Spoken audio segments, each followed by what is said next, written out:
లవోదిక సంఘముతో ఈ సంఘాన్ని తనను తాను ఎలా పరిచయం చేసుకుంటున్నాడంటే ఒకసారి 14 వచనం చూడండి. లవోదిక సంఘమునకు ప్రభు తనను తాను ఎలాగూ పరిచయం చేసుకున్నాడో 3 మాటలు ఉన్నాయి. మొట్టమొదటిగా ఆమెన్ అనువాడును, నమ్మకమైన సత్యసాక్షియు, దేవుని సృష్టికి ఆదినయున్నవాడు.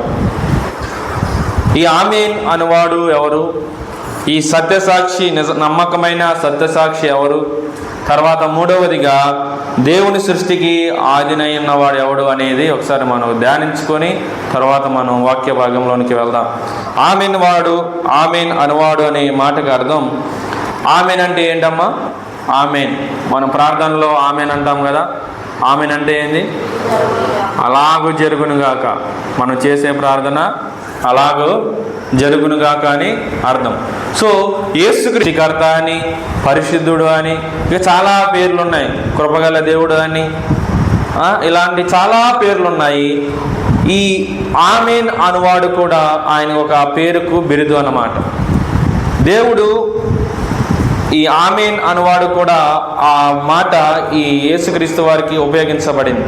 ఆమెన్ అంటే మనకు తెలుసు, అలాగే జరుగునుగాక అని. ప్రభు తనను తాను ఆమెన్ అనువాడుగా ఈ వచనంలో పరిచయం చేసుకుంటున్నాడు. లవోదిక సంఘానికి చెబుతూ నేను ఆమెన్ అనువాడును అంటున్నాడు. అంటే నేను చెప్పేది అలాగూ జరుగునుగాక అని ఆయన అంటున్నాడు. ఏం చెబుతున్నాడు, ఏమి చెప్పబోతున్నాడు అనేది మనం తర్వాత వచనంలో చూద్దాం. తర్వాత నమ్మకమైన సత్యసాక్షి. దేవుని వాక్యం సెలవిస్తుంది, ఒకసారి చదవండి. యోహాను సువార్త 14వ అధ్యాయము 6వ వచనంలో, యోహాను సువార్త, యేసు నేనే మార్గమును సత్యమును జీవమును. చాలమ్మ, ఇక్కడ అంటున్నాడు నమ్మకమైన సత్యసాక్షి. ప్రభువే సత్యమై ఉన్నాడు. యేసుక్రీస్తు ప్రభుల వారే సత్యమై ఉన్నారు. ఆయన యోహాను సువార్తలు అంటున్నాడు, నేనే మార్గమును, నేనే సత్యమును, నేనే జీవమును అంటున్నాడు. మరొక మాట యోహాను సువార్త, అదే యోహాను సువార్త 18వ అధ్యాయము 37వ వచనంలో ఇంకో మాట ఉంటుంది. ఆ సత్యం గురించి చెప్తున్న మాట 18:37. అందుకు పిలాతు నీవు రాజువా ఆయనను అడుగగా యేసు నీవన్నట్టు నేను రాజునే, సత్యమును గురించి సాక్ష్యం ఇచ్చుటకు.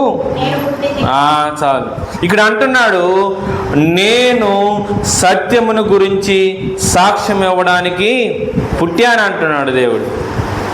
మొట్టమొదటిగా చూసాం ఆమెన్ అనువాడునిగా చూసాం. రెండవదిగా ఆయన నమ్మకమైన సత్యసాక్షి. మూడవదిగా ఏమని పరిచయం చేసుకుంటున్నాడు? ఆయన దేవుని సృష్టికి ఆదినయున్నవాడు. మొట్టమొదటిగా ఆమెన్ అనువాడు చూసాము, రెండవదిగా నమ్మకమైన సత్యసాక్షి చూసాము, మూడవదిగా ఆయన ఎలాంటి వాడంట? దేవుని సృష్టికి ఆదినయున్నవాడు. ఆయన ప్రారంభంలో సృష్టించబడినవాడు కాదు, కానీ ఆయన ఆది ఉన్నవాడు, అంతములో ఉన్నవాడు. యోహాను సువార్త 1వ అధ్యాయంలో ఉంటుంది కదా. యోహాను సువార్త 1వ అధ్యాయము 1వ వచనం నుండి మనం చదువుకుంటూ పోతే, సమస్తమును ఆయన మూలముగా కలిగెను, ఆయన లేకుండా ఏదియూ కలుగలేదు. ఆయన ఆది ఉన్నప్పుడే ఉన్నాడు. కొంతమంది అంటారు కదా, యేసుక్రీస్తు ఇన్ని సంవత్సరాల తర్వాత ఇప్పుడు ఈ లోకంలోకి వచ్చి 33.5 సంవత్సరాలు ఈ లోకంలో జీవించారు అని అంటారు. వాస్తవమే. అయితే ఆయన ఆదిలోనే ఉన్నవాడు. దేవుని వాక్యం చెబుతుంది ఆయన ఆదిలోనే ఉన్నాడు. సమస్తమును ఆయన మూలముగానే కలిగెను, సమస్తమును ఆయన మూలముగానే పుట్టెను అని దేవుని వాక్యం సెలవిస్తుంది. దేవుడు లవోదిక సంఘం గురించి తనను తాను ఎలా పరిచయం చేసుకున్నాడో ఈ 3 మాటల్లో చూచాం. అయితే సంఘాన్ని విషయానికి వస్తే 15వ వచనంలో నుంచి మనం ధ్యానించుకుందాం.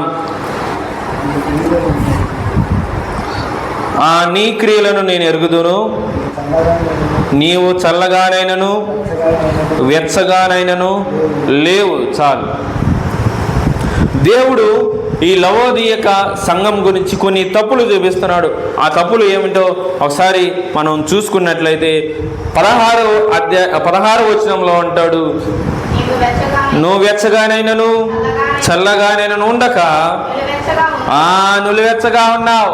ఓ లవోదియక సంఘమా, నువ్వు ఎలా ఉన్నావంటే నులివెచ్చని స్థితిలో ఉన్నావని దేవుడు సంఘంతో చెప్తున్నాడు ఈ మాట. ఓ లవోదియక సంఘమా, నువ్వు చల్లగానైనను ఉండకుండా వెచ్చగానైనను ఉండకుండా నువ్వు ఎలాగున్నావంట?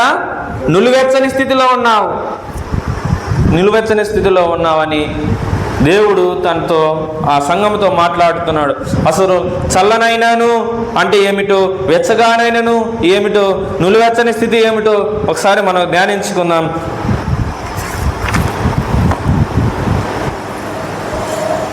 చల్లగానైనను వెచ్చగానైనను ఒకసారి జ్ఞానించుకుందాం. నేడు మనం ఎలా ఉన్నామంటే లవోదిక సంఘంలాగా మనం ఉన్నాం. ఆ లవోదిక సంఘము మారు మనసు లేని సంఘం కాదు, కానీ మారు మనసు ఉన్న సంఘమే. వాళ్ళేమి దేవుణ్ణి ఎరుగని ప్రజలేమి కారు, దేవుని ఎరిగి ఉన్న ప్రజలే వారు. దేవుణ్ణి ఎరిగి ఉన్న ప్రజలు వాళ్ళు ఎలాగున్నారంటే చల్లగానైనా ఉండకుండా వెచ్చగానైనా ఉండకుండా ఎలా ఉన్నారంట? నులివెచ్చని స్థితిలో ఉన్నారు. ఏమిటి ఆ చల్లగా ఉంటే మేలు అని దేవుని వాక్యం సెలవిస్తుందంటే, చల్లగానైనను వెచ్చగానైనను ఉంటే మేలు అంటున్నాడు. ఒకసారి 15వ వచనంలో చివరి లైను, నీవు చల్లగానైనను వెచ్చగానైనను ఉండినా మేలు. దేవుడు అంటున్నాడు ఉంటే చల్లగానైనను ఉంటే మేలు అంటున్నాడు. ఎందుకు చల్లగా ఉంటే మేలు అంటున్నాడో ఒకసారి మనం పరిశీలిస్తే, చల్లగా అంటే మారు మనస్సు లేని స్థితి. జ్ఞాపకం చేసుకోండి, చల్లగా అంటే ఏమిటమ్మా? మారు మనస్సు లేని స్థితి. ఈ మారు మనస్సు లేని స్థితి అదేంటి అంటే, మారు మనసు లేకుండా ఉంటే మేలేమిటి? ఇక్కడ దేవుని వాక్యం చెబుతుంది, నువ్వు చల్లగానే ఉంటే మేలే అంటున్నాడు. నీవు చల్లగానైనను ఉండినా మేలు, నువ్వు వెచ్చగానైనను ఉండినా మేలు అంటున్నాడు. ఎందుకు ఈ చల్లగానైనను ఉండినా మేలు అని అంటున్నాడంటే ఏమిటంటే, ఎప్పుడైనా వేడెక్కే అవకాశం ఉంది.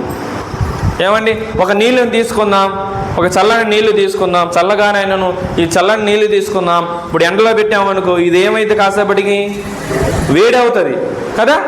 సో దేవుని వాక్యం అంటుంది, మనం చల్లగా ఉంటే, మారు మనస్సు లేని స్థితిలో ఉంటే నువ్వు ఎప్పుడైనా మారు మనస్సు పొందే అవకాశం ఉంది అని అంటున్నాడు దేవుడు.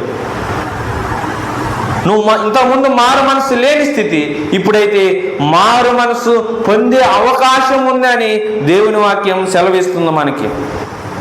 దేవుని సేవకుల ద్వారా, ఆ పాస్టర్ల ద్వారా దేవుని వాక్యం మనం వింటున్నప్పుడు, ఆ వాక్యాన్ని మనం మన మనసులో నెమరు వేసుకున్నప్పుడు దేవుని వాక్యం మనతో మాట్లాడుతుంది. అప్పుడైనా ఒకవేళ అవకాశం ఉంటే దేవుణ్ణి తెలుసుకుంటాం, పొందుతామని దేవుని వాక్యం సెలవిస్తుంది. చల్లగానైనను ఉండిన మేలు అని దేవుని వాక్యం సెలవిస్తుంది. ఎందుకు ఈ మాట చెప్తున్నానంటే, ఎందుకు దేవుడు ఈ మాట చెప్పబడుతున్నాడంటే, చల్లగానైనా ఉంటే నువ్వు ఎప్పుడైనా వేడెక్కే అవకాశం ఉంది. మారు మనసు లేక ఉంటే నువ్వు ఎప్పుడైనా మారు మనసు పొందే అవకాశం ఉందని దేవుని వాక్యం సెలవిస్తుంది. అర్థమైందా? ఏది చల్లగానైనా ఉంటే మేలు అని అర్థాన్ని నేను చెప్తున్నాను, చల్లగానైనా ఉంటే మేలు అంటే అర్థాన్ని నేను చెప్తున్నాను. ఎప్పుడైనా ఒక చల్లటి నీరు ఎప్పుడైనా వేడెక్కే అవకాశం ఉంది. అలాగే మారు మనసు లేని ఒక వ్యక్తి ఎప్పుడైనా మారు మనసు పొందే అవకాశం ఉందని దేవుడు ఈ చల్లగానైనను ఉండినను మేలు అని దేవుని వాక్యం సెలవిస్తుంది. ఒక చల్లగా ఉండే వ్యక్తి వలన, అంటే మారు మనసు లేని వ్యక్తి వలన దేవునికి కలిగే అవమానం చాలా తక్కువ కదా. అతని వల్ల దేవునికి ఏమైనా అవమానాలు వస్తాయా? రావు. దేవుడన్నా దేవుని మందిరం అన్నా విశ్వాసులన్నా ఆయనకి పట్టించుకునే స్థితిలో ఉంటాడు. ఒక చల్లగానైన స్థితిలో ఉన్న ఒక వ్యక్తి గురించి మాట్లాడుతున్నాం. దేవుడన్నా దేవుని మందిరం అన్నా విశ్వాసి అన్నా సంఘ కాపరి అన్నా ఏమో పట్టించుకోడు. తన మార్గంలో తన వేలో వెళ్తూ ఉంటాడు. తనకు నచ్చిన విధానంలో వెళ్తూ ఉంటాడు. అతను తాగిన ఏది చేసినా కానీ మనం ఏమీ అనలేము. ఆయన మనకి ఏమీ సమాధానం ఇవ్వడు కదా. అలాంటి వారికి దేవునికి అవమానం వస్తుందా? రాదు. ఎందుకంటే అతను మారు మనసు లేని స్థితిలో ఉన్నాడు. ఇప్పుడు రండి, చల్లగానైనను ఉండిన మేలును చూసాం. ఇప్పుడు అదే వాక్యం అంటుంది, వెచ్చగానైనను ఉండిన మేలు. ఈ వెచ్చగానైనను ఉండిన మేలు అంటే అర్థం ఏంటంటే ఉజ్జీవింపబడిన స్థితి. చల్లగానైనను ఉండిన మేలు అంటే మారు మనసు లేని స్థితి. రెండవదిగా వెచ్చగానైనను ఉండిన మేలు అంటే ఉజ్జీవింపబడిన స్థితి. జాగ్రత్త వినాలా. ఇది ఒక చాలా ధన్యకరమైన జీవితం, ధన్యకరమైన మాట. ఉజ్జీవింపబడిన స్థితి. ఉజ్జీవింపబడిన వాడు ఊరక ఉండలేడు. తాను వెలుగుతూ ఇతరులను వెలిగించడానికి ప్రయత్నం చేస్తూ ఉంటాడు. ఒకవేళ నేను మారు మనసు పొందిన వ్యక్తి, నేను ఏం చేస్తానంటే ఇతరులను మారు మనసు ఎలా పొందాలో, ఇతరులను యేసుక్రీస్తు నిజమైన దేవుడు తెలుసుకోవాలని నా తాపత్రయం నాకు ఉంటుంది. అది ఉజ్జీవింపబడిన స్థితి. వెచ్చగానైనా ఉండిన మేలంటే అది ఉజ్జీవింపబడిన స్థితి. అతను ఉజ్జీవింపబడిన స్థితి ఎలా ఉంటుందంటే తను వెలుగుతూ ఇతరులను వెలిగించడానికి ప్రయత్నం చేస్తూ ఉంటాడు. తన రక్షణలో ఉంటూ ఇతరులకు రక్షణ ఎలా రావాలో నేర్పిస్తూ ఉంటాడు. ఇది ఉజ్జీవింపబడిన స్థితి. మన కుటుంబాలలో, సంఘాలలో, చర్చిల్లో కానీ, సంఘాలలో కానీ, లోకంలో, ఊర్లో కానీ, ప్రపంచం అంతటా కూడా నిత్యము నాశనం వైపు వెళ్తున్న వారిని చూసి కదిలించబడతాడు. అరే వీళ్ళు నా ప్రజలే, వీళ్ళు నా రక్త సంబంధికులే, వీళ్ళు నా స్నేహితులే అని ఉజ్జీవింపబడి తనకి కూడా సువార్తను ప్రకటించే స్థితిలో ఉంటే అది ఎలాంటి స్థితి అంటే వెచ్చని స్థితి. వెచ్చని స్థితి ఎలా ఉందో చూసాం ఇప్పటివరకు.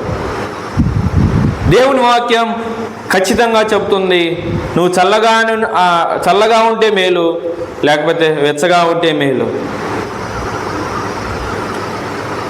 దేవుడు ఇట్టి స్థితిలో నేను ఉండాలని కోరుకుంటున్నాడు. ఎట్టి స్థితిలో? వెచ్చని స్థితిలో ఉండాలని దేవుడు కోరుకుంటున్నాడు. ఈ ఉదయకాల సమయంలో నేను ఎలాంటి స్థితిలో ఉండాలని దేవుడు ఇష్టపడుతున్నాడు అంటే వెచ్చని స్థితి, అంటే ఉజ్జీవింపబడిన స్థితి. ఈ ఉజ్జీవింపబడిన స్థితిలో నేను ఈరోజు ఉండాలని దేవుడు ఇష్టపడుతున్నాడు. ఏంటి తర్వాత వచనాలు మనం ధ్యానించుకుంటే చల్లగానైనను వెచ్చగానైనను ఉండిన మేలు అంటున్నాడు. తర్వాత నువ్వు వెచ్చగానైనను చల్లగానైనను ఉండక నులువెచ్చవగా ఉన్నావు అంటున్నాడు. ఏమిటి ఈ నులివెచ్చని స్థితి అంటే ఒకసారి మనం జ్ఞాపకం చేసుకుంటే, నులివెచ్చని స్థితి బహుశా నేడు లవోదిక సంఘంలాగా మనం కూడా ఉన్నాము. అది 90కి 100కి 100% అనుకుంటాను నేను. ఎందుకంటే ఒక లవోదిక సంఘాన్ని బట్టి దేవుడు అంటున్నాడు, చల్లగానైనను వెచ్చగానైనను ఉండక నులివెచ్చని స్థితిలో ఉన్నావు. దేవుడు ఈరోజు నీతో నాతో మాట్లాడుతున్నాడు.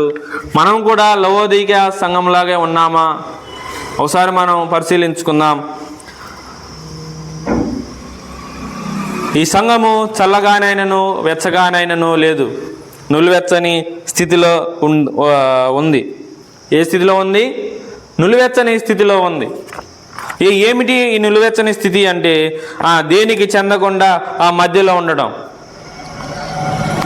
ఇది చాలా అత్యంత ప్రమాదకరమైన స్థితి. ఉదాహరణకి ఒక చల్లని నీళ్ళలో, ఇది అతి చల్లని నీళ్ళు అంటే కూలింగ్ వాటర్ అనుకుందాం. తర్వాత ఒక డబ్బాలో, ఈ డబ్బాలో వేడి నీళ్ళు, కాగిన నీళ్ళు, దీనిలో చల్లని నీళ్ళు ఉందనుకున్నాం. ఒక సూక్ష్మజీవి అంటే ఒక క్రిములు ఈ రెండిట్లో ఉండడానికి ఇష్టపడవు. ఎందుకంటే చల్లగా ఉంటే దానికి ప్రమాదమే, వెచ్చగా ఉన్నా కానీ ప్రమాదమే. సో ఈ రెండు మిక్స్ చేస్తే నులివెచ్చని స్థితి వస్తుంది. ఆ నులివెచ్చని స్థితిలో ఉండడానికి సూక్ష్మజీవులు ఇష్టపడతా ఉంటాయి, క్రిములు ఇష్టపడతా ఉంటాయి. ఎందుకంటే అవి ఈ చల్లగా ఉన్న దాంట్లో అభివృద్ధి చెందడానికి ఇష్టపడవు. అలాగే వేడిగా ఉన్న ఆ నీళ్ళలో కూడా అది అభివృద్ధి చెందడానికి ఇష్టపడవు. అది ఎక్కడ అభివృద్ధి చెందడానికి ఇష్టపడుతుందంటే నులివెచ్చగా ఉన్న స్థితిలో ఉండి అది అభివృద్ధి చెందడానికి ఇష్టపడుతుంది. ఆ నులివెచ్చని స్థితిలో అది అభివృద్ధి చెందడానికి ఇష్టపడుతుంది. అలాగే యేసుక్రీస్తుని నమ్ముకున్న నీవు నేను కూడా మనం ఏ స్థితిలో ఉన్నామంటే నులివెచ్చని స్థితిలో ఉండడానికి మనం ఇష్టపడుతున్నాం. నులివెచ్చని స్థితిలో ఉండడానికి మనం ఇష్టపడుతున్నాం. సపోజ్ ఒక యుద్ధంలో ఒక పాకిస్తాన్ ఒక ఇండియా అనుకుందాం. నువ్వు పాకిస్తాన్ కాదు, నువ్వు ఇండియా కాదు అంటే నువ్వు మధ్యలో ఉంటే ఇరు వర్గాలు ఎవరి మీద దాడి చేస్తాయి? నీ మీద దాడి చేస్తాయి. నువ్వు ఉంటే అటు పక్కన ఉండాలా, లేకపోతే ఇటు పక్కనే ఉండాలా? నేను రెండు పక్కల కాదు మధ్యలో ఉంటానంటే అది ఎవరి క్లాసు? మనకే క్లాసు. వారి ఆ ఇరువురు కూడా ఏం చేస్తారంటే మధ్యలో ఉన్న నన్ను ఏం చేస్తారంటే చంపేస్తారు. సముద్రంలో వెళ్తున్నప్పుడు రెండు పడవల మీద వెళ్తా ఉన్నాం. అటొక కాలు ఇటొక కాలు వేసామనికి లాస్ ఎవరికి? మనకే కదా. ఈ పడవ ఇటు వెళ్ళింది అనుకో మధ్యలో పడతావు, ఈ పడవ ఇటు వెళ్ళినా కానీ మధ్యలో పడతావు. సో ఈ రెండు పడవల మీద కాళ్ళు పెట్టి మన క్రైస్తవ జీవితం మనం సాగిస్తూ ఉన్నాం. ఎప్పుడైనా మనం కింద పడే అవకాశం ఉంది. ఈ నులివెచ్చని స్థితి ఎలాంటిదంటే చాలా ప్రమాదకరమైన స్థితిగా మనం ఒకసారి జ్ఞాపకం చేసుకోవాలి. దేవుడు ఈరోజు మనం ఎలాంటి స్థితిలో ఉండాలో దేవుడు ఈరోజు మాట్లాడుతున్నాడు. లవోదికీయ సంఘం గురించి మాట్లాడుతున్నాడు. ఓ లవోదికీయ సంఘమా, నువ్వు చల్లగానైనా ఉండకుండా వెచ్చగానైనా ఉండకుండా నులివెచ్చని స్థితిలో నీ ఉన్నావు. జాగ్రత్త, నీ మీద ఉమ్మివేయ వలసి వస్తుందేమో ఒకసారి జ్ఞాపకం చేసుకో అని అంటున్నాడు. ఈరోజు నిన్ను నన్ను అదే మాట అంటున్నాడు దేవుడు. ఒకసారి జ్ఞాపకం చేసుకోండి. చల్లగానైనా ఉండకుండా వెచ్చగానైనా ఉండకుండా నులివెచ్చని స్థితిలో ఉన్నావేమో ఒకసారి మనం పరిశీలించుకుందాం. లోకంలో లోకాశలతో ఎవరికి నచ్చినట్లు వారుగా జీవిస్తూ దేవుని సన్నిధిలో మాత్రం లోకాశలతో, లోక సంబంధమైన క్రియలతో, లోక సంబంధమైన ఆచారాలతో మనం జీవిస్తూ ఉంటాం. కానీ దేవుని సన్నిధిలో వచ్చేసరికి పాటలు పాడతాం, వాక్యాలు చెప్తాం, వాయిద్యాలు వాయిస్తాం, సాక్ష్యాలు చెప్తాం. ఇలా పలు రీతిలుగా దేవుని సన్నిధిలో మనం వాడబడుతున్నాం. దేవుని సన్నిధిలో వాడబడుతున్నాం. కానీ అన్య జనులు సైతం కూడా మనల్ని చూసి, మరి వీడే కదా పాటలు పాడేది, మరి వీడే కదా పెద్దలుగా సంగమంలో పెద్దగా చలామణి అవుతూ ఉంటాడు, మరి ఈమె కదా సాక్ష్యాలు చెప్పేది, ఈమె కదా దేవుని సన్నిధిలో చర్చిలో పాటలు పాడేది ప్రతి ఆదివారం అని అన్యులు మనలను చూచి ఏం చేస్తారంటే హేళన చేస్తారు, ఎగతాళి చేస్తారు. ఆ ఎగతాళి చేయడం వల్ల ఎవరికి అవమానం అంటే మొట్టమొదటిగా దేవునికి అవమానం, తర్వాత నీకు నాకు అవమానకరమైన స్థితి. దేవుడు ఈరోజు మనతో మాట్లాడుతున్నాడు. ఉంటే చల్లగానైనా ఉండు, లేకపోతే వెచ్చగానైనా ఉండు, కానీ నులివెచ్చని స్థితి నీకు నాకు వద్దని దేవుడు ఈరోజు మనతో మాట్లాడుతున్నాడు. మేము దేవుని బిడ్డలారా జ్ఞాపకం చేసుకోండి. అన్యజనులు సైతం కూడా మనల్ని చూచి వీరే కదా చర్చిలో బాగా పెద్ద ప్రసంగాలు చేసేవాళ్ళని హేళన చేస్తారు, ఎగతాళి చేస్తారు. వాటి వలన ఎవరికి అవమానం అంటే మొట్టమొదటిగా దేవునికి అవమానం, రెండవదిగా ఎవరికి అవమానం అంటే నీకు నాకు అవమానం. దేవుడు ఈరోజు నువ్వు ఉంటే చల్లగానైనా ఉంటే మేలు అంటున్నాడు, లేకపోతే వెచ్చగానైనా ఉంటే మేలు అంటున్నాడు. కానీ మనం ఏ స్థితిలో ఉన్నామో ఒకసారి మనం పరిశీలించుకుందాం రండి. అదే ప్రకటన గ్రంథం 14వ అధ్యాయము కొన్ని వచనాలు చూసాం కదా, నువ్వు వెచ్చగానే నేను చల్లగానే నేను ఉండక నులివెచ్చగా ఉన్నావు. తర్వాత 17వ వచనంలో ఇంకా కొన్ని తప్పులు చూపిస్తున్నాడు దేవుడు ఆ లవోదిక సంఘం గురించి. నీవు దౌర్భాగ్యుడవు. చాలు. మొట్టమొదటిగా లవోదికలో ఉన్న సంఘంలో ఉన్న తప్పు ఏమిటంటే నులివెచ్చని స్థితి. రెండవదిగా దౌర్భాగ్య స్థితి. దేవుడు ఎందుకు ఈ మాటలు మాట్లాడుతున్నాడంటే మారు మనసు పొంది, అమ్మా జాగ్రత్త వినాలి ఈ మాటలు, మారు మనసు పొంది ఒకప్పుడు పాపము విడిచి యేసుక్రీస్తుని నా సొంత రక్షకుడిగా అంగీకరించాం. పాపమును విడిచి చీకటిలో నుండి మనం ఏం చేశామంటే వెలుగులోనికి వచ్చాం. పాపములో నుండి విడిచిపెట్టి ఇప్పుడు ఏం చేస్తామంటే పరిశుద్ధంగా జీవించడానికి వచ్చాం. అయితే ఇప్పుడు మనం ఏం చేస్తున్నామంటే అదే పాత రోత జీవితాన్ని జీవిస్తున్నాము అని దేవుడు అంటున్నాడు. దౌర్భాగ్య స్థితి అంటున్నాడు. మారు మనసు పొంది రోత జీవితాన్ని విడిచిపెట్టక మరలా మనం ఏం చేస్తామంటే అదే రొచ్చులోనికి వెళ్తున్నాం. జ్ఞాపకం చేసుకోండి, దేవుడు అలాంటి దానికి ఇష్టపడడు. దేవుడికి ఇష్టం లేదు. దానిలోనే మనం జీవిస్తూ ఉంటామేమో. సరే జ్ఞాపకం చేసుకోండి, ఒక పందికి జాగ్రత్త వినాలి, నిద్రపోవద్దు. పందికి స్నానం చేసి మంచి మంచి బట్టలు వేసి ఆ సింహాసనం మీద కూర్చుండబెడితే ఆ సింహాసనంలో ఉండిద్దా, లేకపోతే వెళ్ళి పంది బురదలో వెళ్ళి పొరలాడిద్దా? బురదలో వెళ్ళిద్ది కదా. మరి నా పరిస్థితి కూడా అంతే ఉందని దేవుడు అంటున్నాడు. నువ్వు మారు మనసు పొందావు, ఆ రొచ్చులో నుంచి బయటకు వచ్చావు, ఆ పాపముల నుండి బయటకు వచ్చావు. దేవుడు నిన్ను సింహాసనం మీద కూర్చుండబెట్టుటకు ఆయన ఇష్టపడుతుంటే, ఆయన సింహాసనం మీద కూర్చుండడానికి దేవుడు ఇష్టపడి ఉంటే మరలా నేనేం చేస్తున్నామంటే నాకు ఈ సింహాసనం వద్దయ్యా, నాకు ఆ రొచ్చే కావాలి, ఆ బురదే కావాలని మనం ఏం చేస్తున్నామంటే మరలా ఆ రొచ్చులోనికి వెళ్తున్నాం. అది దౌర్భాగ్య స్థితి. ఆ లవోదిక సంఘం గురించి ఏమిటి ఆ దౌర్భాగ్యం అంటే, దేవుడు నీకు సింహాసనం ఇస్తుంటే నువ్వు మరలా ఆ రొచ్చులోనికి వెళ్తున్నావు. నువ్వు అంటే ఎవరైనా దౌర్భాగ్యుడు ఎవరైనా ఉన్నారా అని లవోదిక సంఘాన్ని గురించి దేవుడు అంటున్నాడు. ఆ సంఘాన్ని దేవుడు అంటున్నాడు. ఈరోజు నీతో నాతో అంటున్నాడు, దేవుడు నీ కోసం నా కోసం సింహాసనం మీద కూర్చుండబెట్టకు ఆయన మనకు అవకాశం ఇస్తే మరలా మనం ఏం చేస్తున్నామంటే ఆ లవోదిక సంఘములో ఎలాగుందో దౌర్భాగ్య స్థితి, మరలా ఆ పాపంలోనికి వెళ్తున్నాం, మరలా ఆ రొచ్చులోనికి వెళ్తున్నాం, మరలా అంధకార సంబంధమైన క్రియలోనికి వెళ్తున్నాం, మరలా ఆ చీకటిలోనికి మనం వెళ్తున్నాం. దేవుడు అంటున్నాడు, నీకంటే ఇంకా ఎవరున్నారయ్యా దౌర్భాగ్యుడు. లవోదిక సంఘాన్ని గురించి అంటున్నాడు, ఓ లవోదిక సంఘమా, నులివెచ్చని స్థితిలో ఉన్నావు, మరొకటి దౌర్భాగ్య స్థితిలో ఉన్నావు.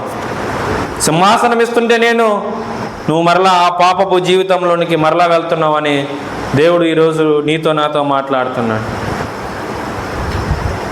దేవుడు సింహాసనం ఇవ్వడానికి, నీకు నాకు సింహాసనం ఇవ్వడానికి ఆయన సిద్ధంగా ఉన్నాడు. అయితే నేను ఏం చేస్తున్నామంటే నాకు సింహాసనం వద్దు కానీ మరలా ఆ పాపపు జీవితమే నాకు కావాలని మనం ఇష్టపడుతున్నాం. ఇంకా కొన్ని తప్పులు చూపిస్తున్నాడు దేవుడు ఆ ప్రకటన గ్రంథంలోనే, అదే వచనంలో, నీవు దౌర్భాగ్యుడవు, దిక్కుమాలిన వాడవు, దరిద్రుడవు, గుడ్డివాడవు, దిగంబరుడవై, ఇన్ని తప్పులు చూపిస్తున్నాడు లవోదిక సంఘం గురించి. నులివెచ్చని స్థితి, దౌర్భాగ్యుడవు, దిక్కుమాలిన వాడవు, దరిద్రుడవు, తర్వాతమ్మా గుడ్డివాడవు, దిగంబరుడవు, ఇన్ని లక్షణాలు దేవుడు తప్పులు చూపిస్తున్నాడు లవోదిక సంఘాల గురించి. మరి వీటన్నిటినీ వచనం మరి వివరిస్తే సమయం చాలదు. చివరిలోనికి వచ్చేసాం. దేవుడు ఈరోజు మనతో మాట్లాడుతున్నాడు. తర్వాత ఒక పురికల్పే మాట, దేవుడు ఒక మాట అంటున్నాడు, ఒక ఎంకరేజింగ్ మాట అంటున్నాడు. అదేమిటి అంటే నువ్వు చల్లగానైనను వెచ్చగానైనను ఉండిన మేలు అంటే ఉండే పాపములోనే ఉండు, మారుమనసు లేని స్థితిలోనే ఉండే వెచ్చగానైనను ఉండు, ఉజ్జీవింపబడిన స్థితిలో ఉండు అంటున్నాడు దేవుడు. ఈరోజు హెచ్చరిక మాట ఆయన ఒక మాట మాట్లాడుతున్నాడు. 19వ వచనం చివరి లైను, నేను ప్రేమించు వారందరినీ గద్దించి శిక్షించుతున్నాను గనుక నీవు ఆసక్తి కలిగి మారు మనసు బంధము. దేవుడు ఒక హెచ్చరిక చేస్తున్నాడు ఈరోజు నీతో నాతో. ఏమిటి అంటే నీవు ఆసక్తి కలిగి ఏం చేయాలమ్మా? మారు మనసు పొందు. ఓ లవోదికీయ సంఘమా, నువ్వు ఆసక్తి పొంది మారు మనసు పొందు అంటున్నాడు. ఈరోజు నీతో నాతో మాట్లాడుతున్నాడు. ఓ కృపా ప్రార్థనా మందిరంలో ఉన్న సభ్యులారా, ఈరోజు దేవుడు నీతో అంటున్నాడు, నీవు మారు మనసు పొందాలి, నీవు ఆసక్తి కలిగి మారు మనసు పొందాలి. చీకటిలో నుండి ఆశ్చర్యకరమైన వెలుగులోనికి ఆయన నిన్ను తీసుకొచ్చాడు. నిత్య నరకంలో నుండి తప్పించి నిత్య జీవంలోనికి నిన్ను తీసుకొచ్చాడు. అయినను నువ్వు మరలా ఆ పాపపు జీవితాన్ని మరలా ఆ రొచ్చులోనే నువ్వు జీవిస్తే దేవుడు అంటున్నాడు, నీకు ఒక అవకాశం ఇస్తున్నాడు. నీవు ఆసక్తి కలిగి ఏం చేయమంటున్నాడు? మారు మనసు పొందు అంటున్నాడు. ఈరోజు నీతో నాతో దేవుడు చెప్తున్న మాట, నీవు మారు మనసు పొందు అంటున్నాడు. హెచ్చరిక చేస్తున్నాడు దేవుడు ఈరోజు ఉదయం. ఈ ఉదయకాల సమయంలో దేవుడు నీతో నాతో ఒక హెచ్చరిక మాట మాట్లాడుతున్నాడు. అది ఏంటయ్యా అంటే నీవు ఆసక్తి కలిగి మారు మనసు పొందు అని దేవుడు ఈరోజు నీతో నాతో మాట్లాడుతున్నాడు. ఏమిటయ్యా బాగానే ఉంది, ఇవన్నీ చెబుతున్నావు, మారు మనసు పొందు అంటున్నావు, వెచ్చగా ఉండమంటున్నావు, వీటి వల్ల నాకు వచ్చే ఉపయోగం ఏమిటి అంటే దేవుడు అంటున్నాడు. అదే 3వ అధ్యాయంలో 21వ వచనంలో నేను జయించి నా తండ్రితో కూడా ఆయన సింహాసనమందు కూర్చుండిన ప్రకారము జయించు వానిని నాతో కూడా. చాలు బాగానే ఉంది, వెచ్చగానో ఉండమంటున్నావు, మారు మనసు పొందమంటున్నావు, వాటి వల్ల ఉపయోగం ఏంటయ్యా అంటే అంటున్నాడు దేవుడు అంటున్నాడు, జయించు వానిని నాతో కూడా నా సింహాసనమందు కూర్చుండబెట్టేదని అంటున్నాడు. ఇట్టి అవకాశం దేవుడు మనకిస్తున్నాడు. ఇట్టి అవకాశం దేవుడు మనకిస్తున్నాడు. అయితే నువ్వు ఏం చేయాలంటే వీటన్నిటినీ జయించాలా. వెచ్చగా ఉండుటకు మనం ప్రయత్నం చేయాలి, మారు మనసు పొందాలి. తర్వాత వీటన్నిటినీ మనం జయించాలి. జయించిన తర్వాత నీకు నాకు దేవుడు ఇచ్చిన అవకాశం ఏంటంటే యేసుక్రీస్తుతో పాటు మనం కూడా ఆయన సింహాసనమందు కూర్చుండబట్టుటకు దేవుడు మనకు అవకాశము ఇస్తున్నాడు. దేవుడు అదే అంటున్నాడు, దేవుడు నిన్ను నన్ను సింహాసనం మందు కూర్చుండబెట్టుటకు దేవుడు మనం అవకాశం ఇస్తే మనం ఏం చేస్తున్నామంటే మరలా పాపపు జీవితంలోకి వెళ్తాం, మరలా తిరిగి ఆ రుచిలోనికి వెళ్తున్నాం. వాటిలో నుండి మనం బయటికి రావాలని దేవుడు ఈరోజు ఇష్టపడుతున్నాడు. దేవుడు నీకు నాకు ఆ సింహాసనం ఇవ్వడానికి ప్రయత్నం చేస్తుంటే, దేవుడు నీకు నాకు ఆ సింహాసనంలో కూర్చుండబెట్టడానికి దేవుడు నీకు నాకు అవకాశం ఇస్తుంటే మనం మాత్రం అయ్యా నాకు వద్దు, ఈ సింహాసనం వద్దు, నీకు ఈ సింహాసనం నాకు వద్దు, కానీ నేనేం చేస్తానంటే మరలా ఆ పాపపు జీవితంలోనే ఆ పాపంలోనే జీవిస్తామని దేవునితో చెప్తున్నాం మనం.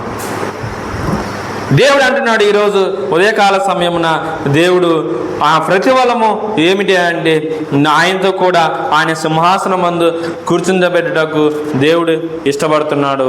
ఈ ఉదయకాల సమయం మనం ఏం చేయాలంటే చల్లగానైనను ఉండాలి, లేకపోతే వెచ్చగానైనను ఉండాలి. నులివెచ్చని స్థితి మనకు వద్దు అంటున్నాడు దేవుడు. జ్ఞాపకం చేసుకుందాం, మనం కూడా లవోదిక సంఘంలాగా మనం కూడా ఉన్నామా? మారు మనసు లేకుండా నీ ఇష్ట ప్రకారం జీవిస్తే జీవించు, దేవుడు నిన్ను ఏమనడు. ఎప్పుడైనా నువ్వు మారు మనసు పొందుతావని దేవుడికి ఉంది. నువ్వు ఎప్పుడైనా మారు మనసు పొందుతావు, అది దేవుడు చూసుకుంటాడు. లేకపోతే వెచ్చగానైనా ఉండు, అంటే ఉజ్జీవింపబడిన స్థితిలోనైనా ఉండు. ఇతరులను నువ్వు వెలిగించబడుతూ ఇతరులను వెలిగిస్తూ ఉండు, అది దేవునికి ఇష్టమైన స్థితి. కానీ మనం ఎలా ఉన్నామంటే లవోదికీయ సంఘంలాగా నిలువెచ్చని స్థితిలో ఉన్నాం. చల్లగా ఉండకుండా వెచ్చగా ఉండకుండా మనం ఎలా ఉన్నామంటే నిలువెచ్చని స్థితిలో ఉన్నాం. దేవుడు ఈరోజు నీతో నాతో మాట్లాడుతున్నాడు. ఆ నిలువెచ్చని స్థితి మనకు వద్దు. ఆ నిలువెచ్చని స్థితిలో నుండి మనం బయటికి రావాలి. వెచ్చగా ఉన్న స్థితిలోకి మనం రావాలని దేవుడు ఈరోజు ఇష్టపడుతున్నాడు.